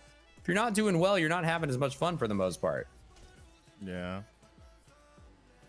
So it's hard to know for sure what all the different reasons are. But from my experience, people in general lose their love of PvP and excitement over PvE way more because of the player base and the shift in player base, which is a natural shift, way more than the actual change in the game and the change of the meta, you know? Yeah, I just feel like if there's loot ever, it just makes it you know, just incentives. I love doing, like, if I have to sit somewhere and play something for a few hours just to get something, I will always do it. If there's nothing there, the game mode has to be something new or refreshing to me. You know, like, and then perfect example, when this game mode came out, or when Destiny like came out, how do you feel about people like getting assists as kills? That was just always weird to me. Yeah, it's interesting. I don't know how I feel about it. It doesn't push the incentive because it, like, I seen people shoot at me and then like run away after, and someone else finished me off, and I don't know, it just didn't make any sense. I get it. The reason I think it's there is people like doing well, like I was talking about earlier, and like it's an easier way to seem like you're doing well. Even a player gets 0 kills, but they shot 3 people and they went 3 and 10. They don't have to see that they went 0 and 10. It looks like they went 3 and 10, right? So I think it's just really to like make people feel better about themselves and make it so people don't get I guess deterred from trying to play more. It's interesting though, for sure. I get people all the time who, and like, I don't know if this is a bad thing. I get people all the time who think that they're better than they are because they talk about how they have a 1.3, and like, obviously that's good because 1.0 should be natural. But like, if they were to think about it a little bit more, they'd realize that KDA does not have a 1.0 natural. It's infinite essentially, because 6 people could shoot 1 Guardian, and therefore 6 people got credit for 1 kill. Whereas with KD, for every kill, there's a death. And sometimes people accidentally blow themselves up. So the average KD is like 0.99 realistically. So if you have above a 1 KD, you are theoretically above average, but not the same for KDA. And a lot of people think that, but I don't know if that's a bad thing. Like, is that a bad thing? Like, having people maybe feel more confident and be more proud than realistically they should be? I don't know if it's a bad thing. So it's almost like I don't know, like a feel-good thing. Right, but like, is there any negative to just allowing people like almost feel good about it?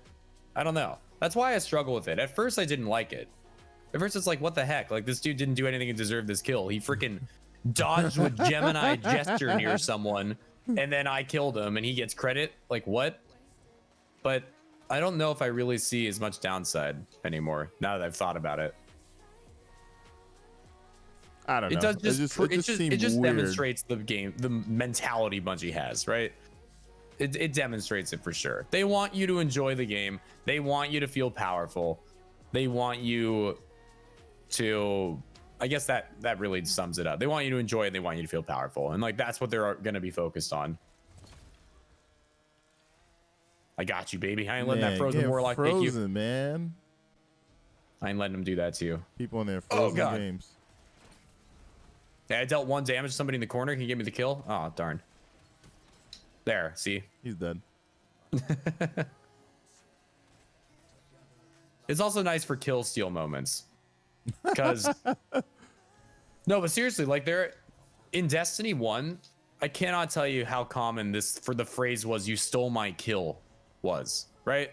Like I would body somebody with a sniper and I'd pull out my hand cannon and I'd shoot him once and all right, here comes the second bullet, it's my kill, and somebody just like tickles him with an auto rifle and gets the credit.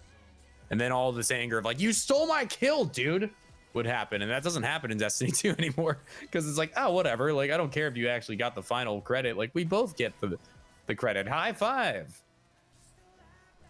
Oh, goodness, there's a lot of people on B. I think, I don't know. In Destiny 1 though, people were like pushed more for kills just because you had to steal the kill from someone. You had to get the final blow. So maybe I can see that. Maybe they were just like, you know what? Let's just let people start getting their kills on their own. Instead of that, as long as you put in something, we're gonna give you the kill too. Team effort. I see both sides. Freaking Destiny. IB is the weirdest thing for me, man. IB used to be fun. Like IB was something that like you could just get on and play with friends. Has IB been the same blast, for you? Man, come on. I don't know. IB hasn't been the same for me, man. IB used to be like that thing that everybody wanted to play like at reset. Now I totally agree. Now it's just it's Iron Banner. Like whatever. I don't need to play it. And why do you think that is? Because I think it might be my opinion. Yeah, I want to hear what you have to say. The weapons, right? If they add loot and they add gear every time. Right now, it's been gear that we had for so long for IB every time. Have you noticed that? Like, it's not new gear. It's always been the same that we had since vanilla Destiny. They just keep recycling it. I feel like if there was new gear, people would probably go after it. If there were new weapons, people would go after it. But if it's the same stuff that we had before and it's just brought back with new perks, not a lot of people are going to go after it unless there's a certain archetype that people like. You know, like if it's not an archetype, like perfect example, people go after Astral Horizon because it was an aggressive shotgun that had quick draw on it, right? If something like that came out of IB, more people would probably play it. So it depends. Like they know what to put where, because I mean they're creating the meta, so they know what is good and what is not good. So it's always weird when you get like these funky guns that don't work. I don't know. Do you think that frequency has anything to do with your love and passion for Iron Banner not being the same? And what I mean by that is like it comes out once every 3 or 4 weeks, as opposed to Destiny 1, it came out once every 3 months. Probably. So my opinion is, and I have a hard time seeing a answer for Bungie with regards to this, but because if you have it once a season and it's only for 1 week, it maybe doesn't feel like enough. And like there are going to be people who are really upset that they were gone that week or busy that week and couldn't play. But I do feel like frequency is a huge reason behind Iron Banner feeling really stale and really old and pointless and just boring, because it comes out all the damn time. It in D1 it was an event, man. It came out and people were like, dude, Iron Banner's next week, like heck yeah, like I'm so excited. Whereas when it comes out now, people are like, wait, Iron Banner's out next week again? But that's sort of the reaction now, is it's the like, again? Yeah. Really? Instead of like, ooh, it's like totally shifted in how it feels for people. It's like I don't know. It just feels like, wait, we had this already.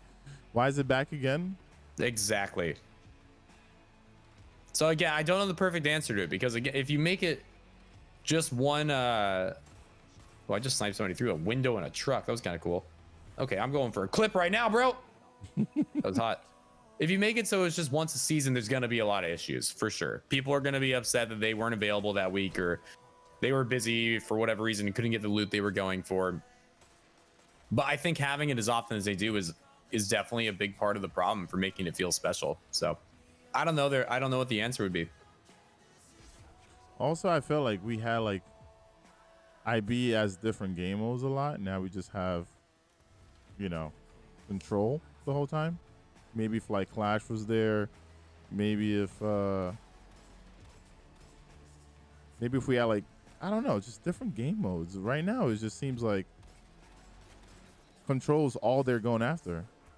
I would love to see that, especially because the way the control works in Iron Banner, in my opinion, is worse than how it works without Iron Banner. This freaking locking the zones basically just leads to steamroll mercies. Like, we haven't had that yet. Actually, no, we had one of it. We've played 3 games, and one of our games is like that. But it seems like more than 50% of the games, one team locks the zones early and just steamrolls. It's like, it's so not enjoyable. So yeah, I think adding in different playlists would be a benefit, and I think could definitely help the playlist feel more special. I think mainly loot, a better loot system. This token system is terrible. I think everybody knows that. Yeah. A better loot system, a better, hopefully just no token system, and maybe messing with its rarity could be the key ingredients to making it feel special again. Feels like, we're grown-ups, or we're going to Dave and Buster's, man. I'm happy that the whole, oh my god, Crucible, the whole token system is gone. It's gonna be gone for Zavala. But the one thing that like gets me about this new system is having to go to Zavala to reset my Valor. Like, I should be able to do that in orbit, and then it kind of forces you. Like, perfect example, he has like 2 prisms for each slot, and if you're full of prisms, you got to delete your prisms in order to pick that up, to pick up the engram to reset. Like, it's just, so now I'm losing loot to get loot. It's weird. That whole system is weird. And then all the engrams, if you don't pick them up before the season's over, they go away, right? So you have right now Shax has it up for Crucible. Zavala's gonna have it up next season, and the Drifter has one set up for Gambit. And I'm looking at it like this way. Every time I go to Shax, now I have to get rid of engrams, which kind of reminds me of having tokens, because before you had tokens, you turned it in, you got those same engrams. Now, instead of you having those tokens on you, Shax is the one holding the freaking the thing, kind of, right? Like, now you have these engrams there. Like, I don't understand that system. It's so a goofy weird to system. me. That is definitely a goofy system. How many, take a guess, how many engrams do you think I have at Shaxx right now? I don't even want to know. There was a point where I had like maybe guess. 400, and I was like, okay, and maybe 1,000, 2,000. All right, good. I'm gonna underwhelm you then. I have 680 right now, just sitting there. Like, I gotta go deal with that before the season ends. Like, that's a task. Yeah, you know, like, that's a freaking homework assignment for me now. Is like, I gotta deal with my Shaxx engrams. And do we have to turn in all the tokens for Zavala too? Because are the tokens going away? Yeah, they're gonna be going away. Yeah, they're gonna be going away. So I gotta go turn in all my Zavala tokens too. So I got like a full on. I gotta delete all my shaders. I gotta pick up my Gambit stuff. I got a full on homework day at the tower set up for me, which probably the day before the new season. Oh god, I'm scared. It's interesting. I think they're doing a good job at changing the system, because the token system was terrible. No. But I definitely think there's some tuning to be done in the system that they are currently building out. Hey, I got a question. Do you know if Saladin tokens are changing at some point? They didn't say anything about them, so I'm not even sure. Okay. So for now, we know that we can keep the tokens we're earning out of this match for next season if we want, which obviously we should, considering there's new stuff coming out. Because that's interesting. I have over 7,000 Iron Banner tokens. Oh yeah, I don't think I saved that much. Yeah, I'm gonna go look at how many I have, and I have all the bounties saved up too. I have 7,132 Iron Banner tokens, and I have 600 more stored in the bounties I haven't turned in. So I'm gonna have like 8,000 Iron Banner tokens turned in next season if I want to. I'm getting railed this game. My God. Well, like all I see is damn intels and a bunch of guys in the back of the map. It's just freaking wild. So many dead mans, dude. So many dead mans. And by the way, dead mans is going to be all over this game next season, because dead mans are like the current like other form of 120s, and 120s are getting nerfed, so dead mans are going to be everywhere. So you better like it, bro. Ugh. Look at this guy. Look at What's your current, like, what's your favorite subclass for Destiny? I'm not talking PvE, I'm not talking PvP, I'm talking if you had to choose one to just play Destiny 2 on, what's your go-to? Oh, I'm not even sure. That's a rough question because I play all three characters.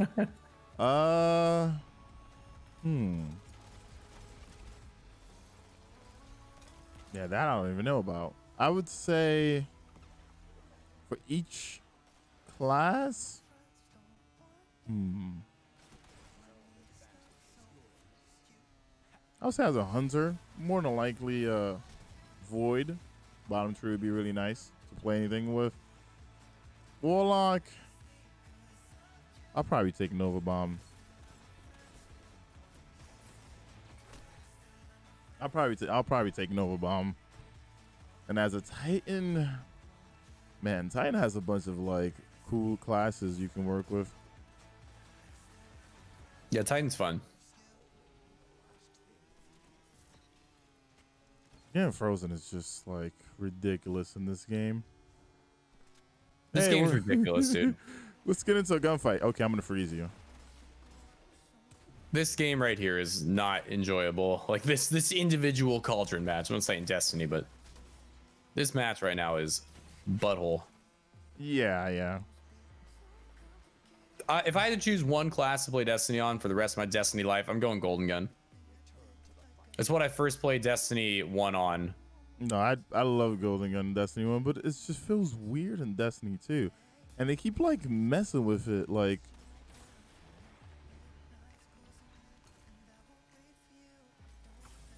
yes, throws random kunais.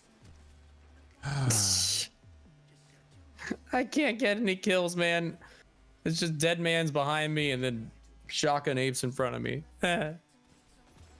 These guys are always running in two right now, too. I have a sniper on. It's not really the appropriate choice for this map in sixes.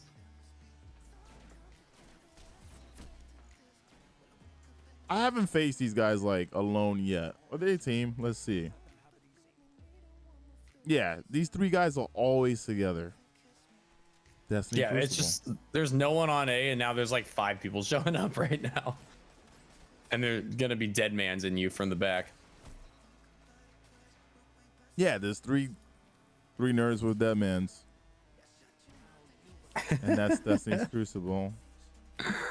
Dude, next season it's gonna be wild. I'm telling you, man, it's gonna be absolutely wild next season. Hey, we have a small chance to make a comeback here. If we get a lot of kills in these next oh well, that's not good. I just got hit around the wall with that. I was around the wall for that one. Nice.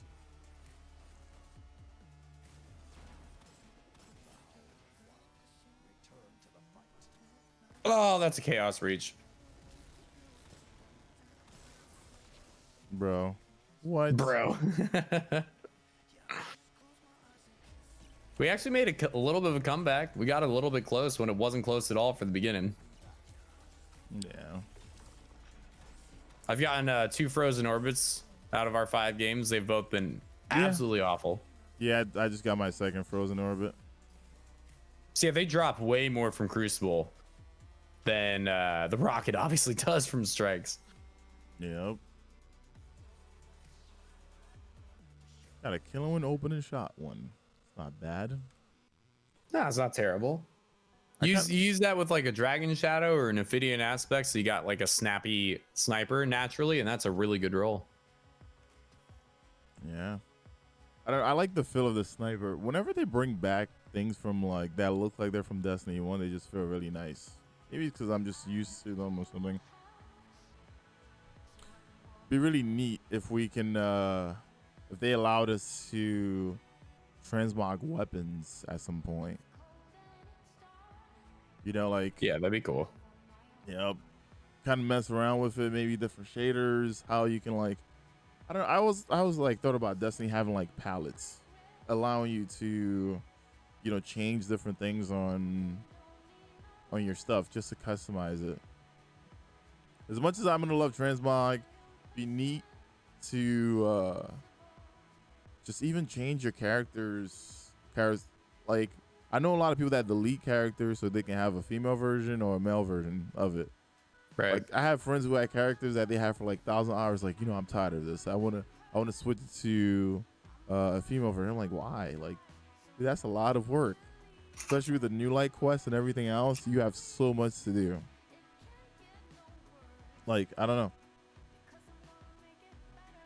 I'm excited about the idea of them with transmog coming out and like them really working ornaments and whatnot into the loot system. Like, as I touched on earlier, I'm not super driven by the way my Guardian looks, but I definitely know a lot of people are. And if they were to ever incorporate weapons too, I feel like similar to how we've seen with Fortnite and skins, like there's pretty much endless grinds that could happen, even if it's just through ornaments. I would want to see more than just that, but like transmog is going to be big, and I think them incentivizing loot through it could be really, really cool. Yeah, people have been asking for transmog for such a long time. And now it's going to be here. I don't know. I think whenever I look back at Vanilla Destiny 2, I'm like, we come a long way. As much as people like complain, but we come a long way. We've come a long way, dude. Like, nobody, I don't know, man. People just got like sick and tired of the game. Nobody wanted to play. It wasn't the same. Everyone had the same weapons. We had 2 primaries. There was so much happening. We're so little happening. Yeah. Oh no, I'm getting frozen again. I mean, you are playing Crucible, bro. You're asking for it. I guess. Okay, there's like 5 people on A.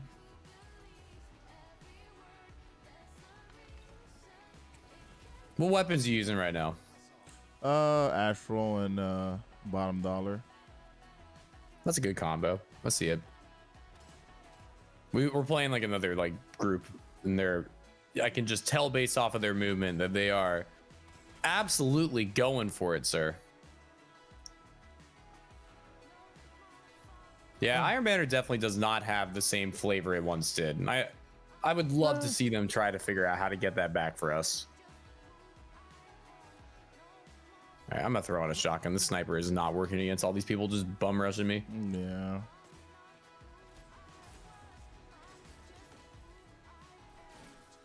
I want to be able to protect Dude, myself. I kill someone, there's someone else coming out of that person already. I just spawned and they're all here. What the hell? You guys were here.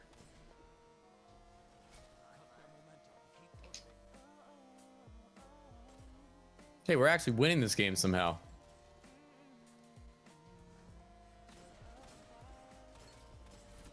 What's your plan after this Crucible match? What are you going on to next? I was gonna try to grab some kind of breakfast, and then a lot of people need help with Proving Ground, so I was gonna help out with that. Sweet. Do you run Ursa's? I'm sure you do. Yes, sir. It works. Do you have somebody who helps you, or do you get 2 people from your chat to come in? Normally, I run with like troll or beta or like a few of my friends. Are they also Ursa so that the viewer can kind of play on whatever they want to? Yeah, sometimes they're chaos, so then the viewer will be Ursa's. Oh, okay. At least for this for Proving Ground. It's always fun for me to hear about other streamers' systems for how they incorporate their chat, just because like I've been doing the whole like getting your viewers into your games thing for years and years, so it's fun for me to hear about. I would say most GMs, you know, I can kind of bring 2 people in, but Proving Ground is one that like I could bring 2 people, but I'd rather just be I'd rather get it done than sit here and be like, oh, I can bring you in, and all of a sudden, you know, we wipe a few times, and now there's a bunch more people waiting to get their stuff done. So for me, is always consistency. I like consistency. Yeah, You know, like you're not gonna having a system is good. Yeah. Like arms dealer, sure, I can bring 2 people for that. That's like nothing. Glassway, I'm not bringing 2 people. You know, like Glassway was another tough one. You know what was cool though? All the new strikes that they came out with have been really, really neat. All new what they came out with? All the new strikes, like Proving Ground and Glassway, have been pretty tough, right? So I kind of like it because most strikes that we have, you can kind of push through most of them. Besides, I would say Garden World, Corrupted, and possibly True Probabilities were a little bit tough. But most strikes in Destiny too, you can kind of like, you can run anything and kind of get it through, right? Without a doubt. Whereas like Proving Ground and Glassway kind of made it to where like, you got to be on point. You can't just go in there and just, did this guy just, wow. He really doesn't like you, dude. Yeah, these solo supers. The thing about that tornado is it's probably going to eat out like 2 more people. Dude, one thing I like that they've been doing the strikes for sure. They need Crucible. I've like, this is just beating his dead horse, but they need Crucible maps. Like, come on, dude. The hell is going on with that? In Destiny 1, we had it like every season or every update, it felt like. In Destiny 2, it started that way for the first year plus. And what the hell's happened for the past couple years? Was the Crucible maps just all Activision or something? No, I always tell my friends this that play a lot of Crucible. I say they're not really required to give us Crucible maps because they don't charge for Crucible. So whenever we're like, where's the new maps? They're like, we'll get to it when we feel like it, right? Because, you know, every new season we'll get like new strikes, and that's what you're paying for. We'll get a new planet, whatever it is, and that's what you're paying for, season pass. But then when it comes to Crucible, which still bothers me, is like everything about Crucible is free, like down to trials. Like even the end game for Crucible is free. Like there's nothing that you have to pay for in the world of Destiny when it comes to Crucible. Isn't that odd? Yeah.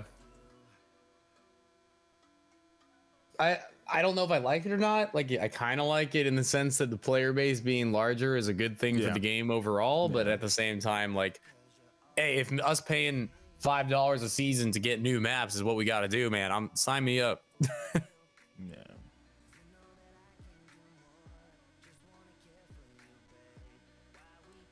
I don't know. I always think about that because then if Crucible was a pay thing, then they would have to like, you know, change the sandbox a lot. They would have to come out with maps a lot.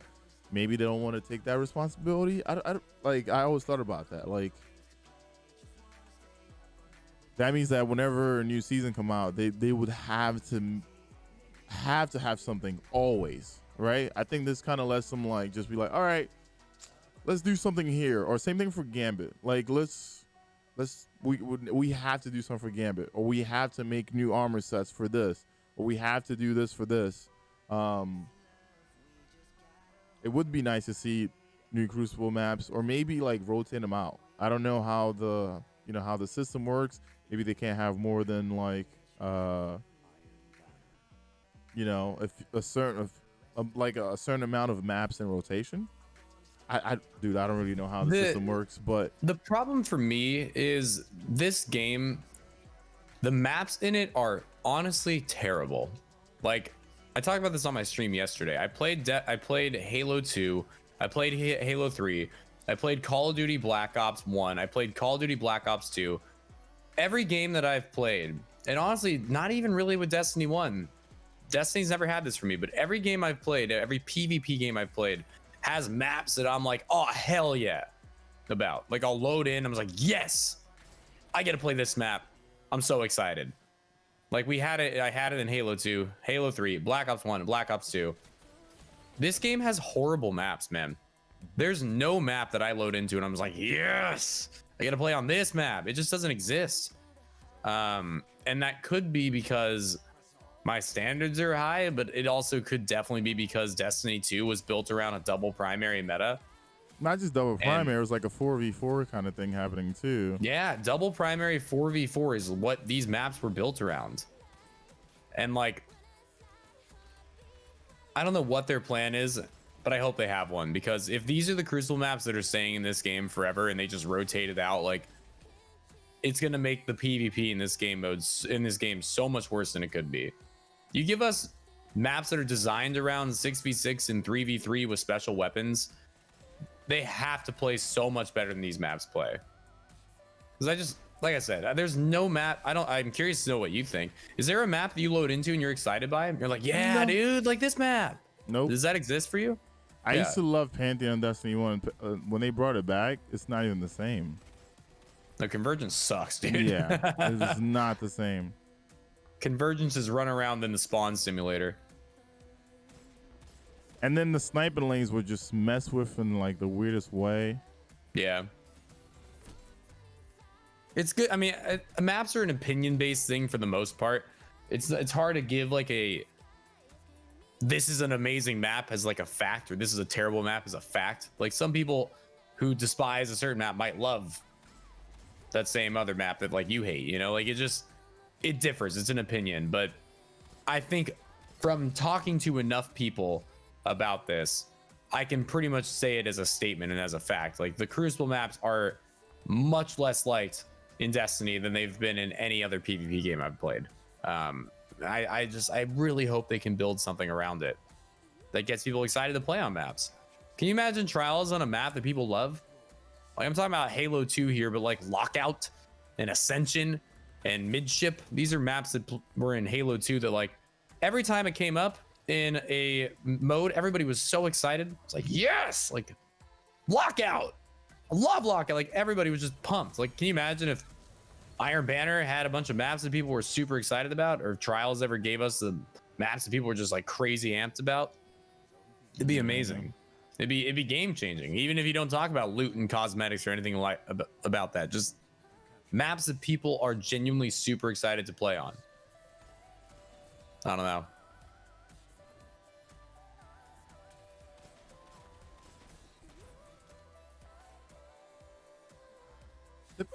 You know what? There were a few maps in Destiny 1 that I loved playing on, and I felt like they were made for 6v6. A lot of these maps that we got like in Destiny 2 that were made for 4v4 that now we play 6v6 on or 3v3 on, it blows my mind. Like, I'm like, why did you guys not just bring back some of the old maps that we had? Yeah, well, I mean, they're starting to. Like, we have Burnout, we have Convergence, we have Bannerfall. Like, they are bringing back some of the maps, and like, I know everyone's crying for Asylum. Like, you know, they are doing that, but I think there's got to be a way for them to do better with the Crucible maps. Yeah. I'm passionate about that. It frustrates me that we're left with these maps, and it sort of feels like right now with Crucible maps how D1 felt in the meta they left us with. They left us with like the worst meta ever. There was no special ammo. Everybody was just using double stickies. It's basically, if you go to D1 and play Crucible right now, it's double stickies and sidearms is really all you see. Yeah. And like, it's sort of just like what they left us with. And it feels like that with Crucible maps right now. It's like we've had like 2 years of no new maps, basically. It's almost like they just left us with this crap It's like, oh well, we're done with crucible maps. Like here, this is what you're left with. And it's like, oh come on, this. That's how it feels. Yeah, sticky sidearm. I think people forgot how like terrible Destiny 2 Crucible ended either. Like it was terrible. Destiny 1, yeah. I mean, not Destiny. Yeah, Destiny 1's Crucible was. Exactly. We had a lot of terrible metas, man. I remember when Hammers was just ridiculously strong.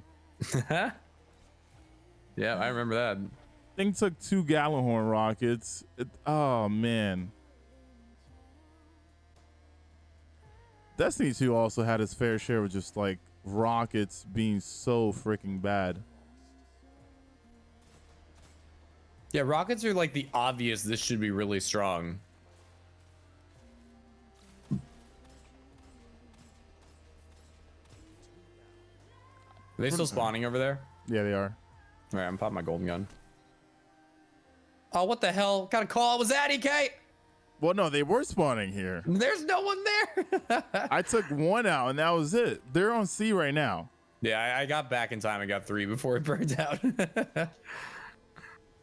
I just saw you guys in that spawn. I was like, I wonder if they're making it so they're not spawning there.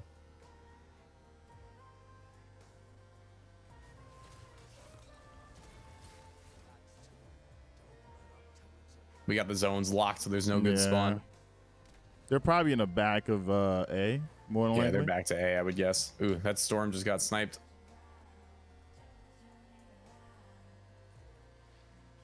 Well, thanks for having me on, EK. It was fun to just mess around and talk about Destiny for a couple hours. I don't know. A lot of us love this game. We want to see it in a better place for sure. I don't know. I would love to see what this game is going to be like. I know I had a few people talk about a possibility of Destiny 3 in like 2025 or something like that. What the hell? Right? Like, how would you feel about that though? I legit heard something about like there were, you know, they might be making something.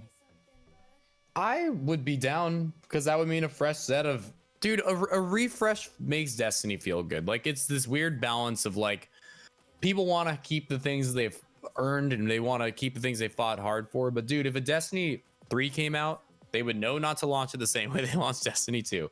We'd have new strikes, we'd have new planets, we'd have new crucible maps. Like refreshes in Destiny feel good. But wouldn't you want the base of like what we have right now, maybe, and then like D3 came out, you had some of the stuff that you have right now, or would you like to have a fresh new game? Dude, honestly, I think after 3.5 years, I would be down for a fresh new game, and at that point, it'd be like 7 years. I think I'd be down.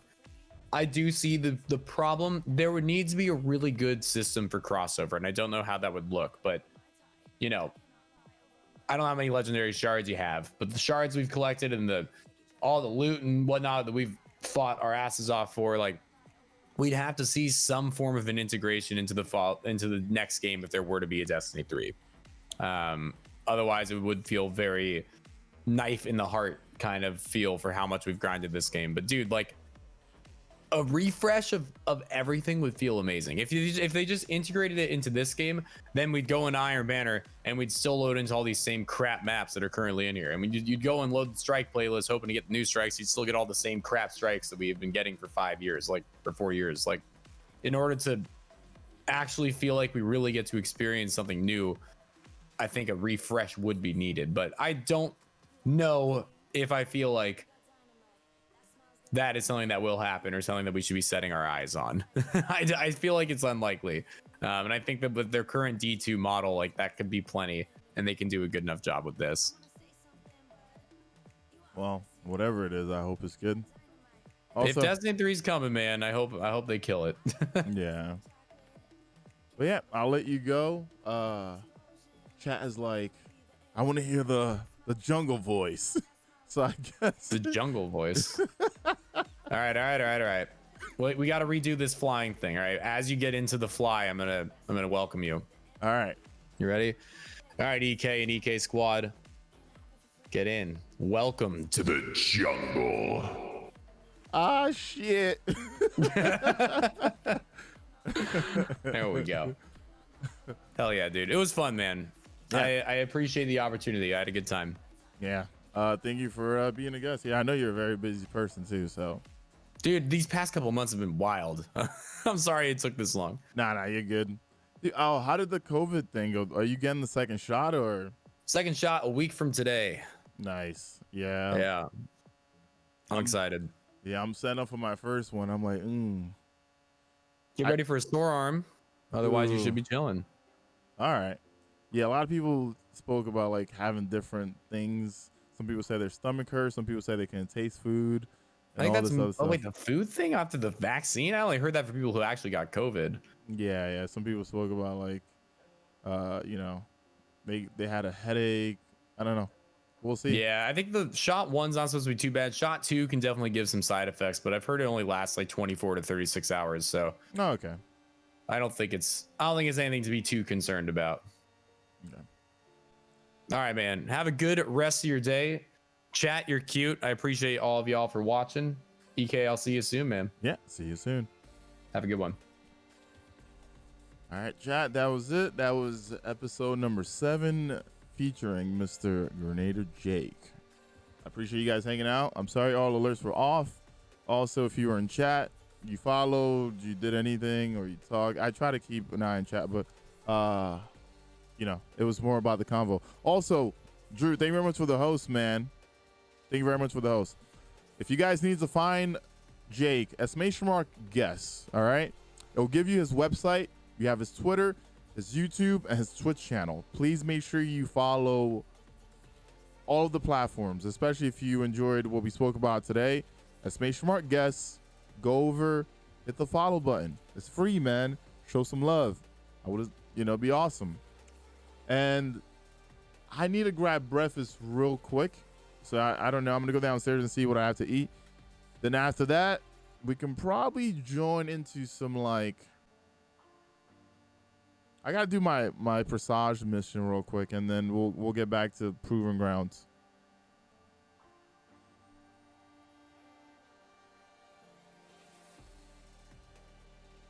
There it is.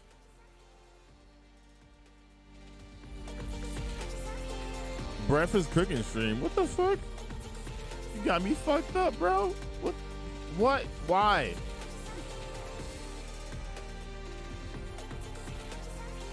Freaking pesty, man.